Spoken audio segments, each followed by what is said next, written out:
It's been 3 years, and the last time I was here was the first year I was a member of this party. And it's the exact same excitement when you hear all the things that we did this last year. I don't feel tired when I hear the full list read back to back. I feel very accomplished for what every person in this room contributed in all the various ways we all need to be able to contribute to a movement that is tackling the biggest crisis facing humanity, perhaps in the history of humanity.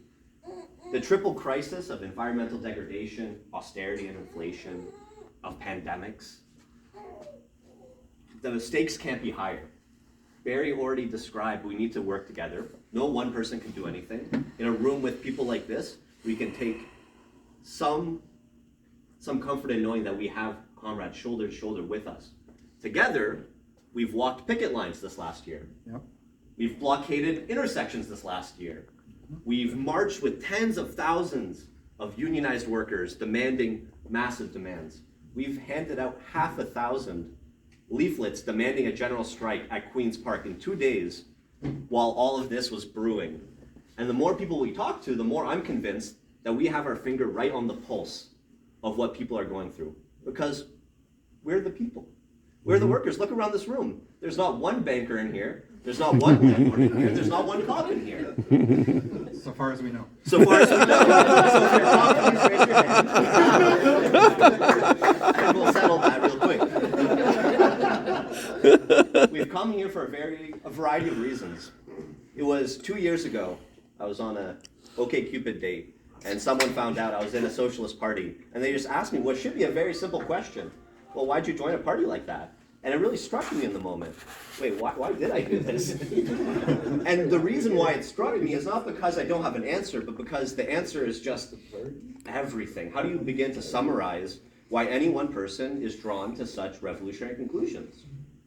It's everything. It's the whole life I've lived, and I don't want to, proclaim anything on your life, but there's a reason you're in this room today. Mm-hmm. There's something better we all want, not just for ourselves, but for our communities.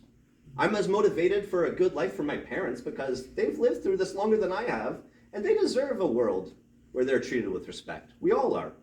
So what are we going to do what are we going to do this year? We're going to do the same thing we did last year. We're going to try and take over the world. But we're not going to do it for ourselves.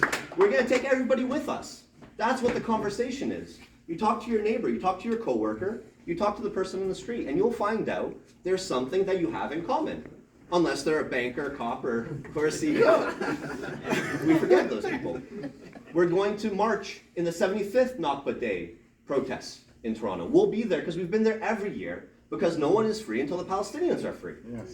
We're going to take part in every single struggle for land back, for Wet'suwet'en self-determination. They're not free until we're free. Canada's a prison house of nations, and we're prisoners here too.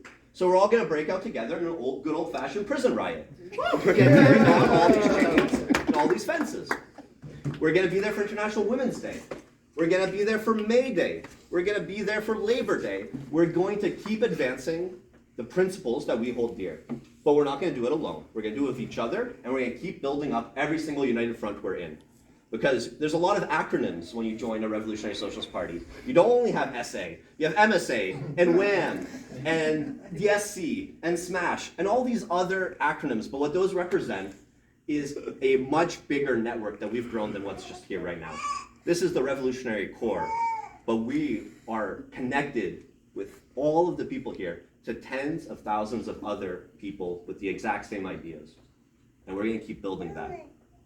We're going to blockade more roads. Yeah. We're going to march on more picket lines. Yeah. We're going to advance our own internal democracy. We're going to keep debating ideas. We're going to keep striking collectively. We're going to build, and the next year we're here, it's going to be even more people. And it's going to keep going like that. Because I don't know what you see on the writing on the wall. The writing on this wall here is great. That's what we want to see. But things are going to get bad. No one can sugarcoat it. They're raising the interest rates, which is going to lead to a bunch of people being foreclosed on their homes. It's mathematical. It's a scientific fact. People are going to be struggling more in this next couple of years than we have in a long time. There's nothing we can do about that right now to prevent what capitalism is doing to society. except to organize and fight for a system where we're finally done with the wretchedness of this once and for all. That's what it's going to be. So if you have a drink, or if you have a fist, pop it up. It's a pledge that we make to each one of us here today. You know, we're going to be shoulder to shoulder. We're going to take care of each other because there's nobody else out there that's going to do it for us. Here, We're here. going to come out of this together. We're going to make a new world together. We're going to forge the vision of that world. We don't have to say what, we're going to do it. It's going to be us. When people ask us what the socialist world is going to be, whatever you want it to be, buddy, because we're finally going to have those chains off of our hands. We're going to have all the resources in our control. Here, here. Let's do it. Woo!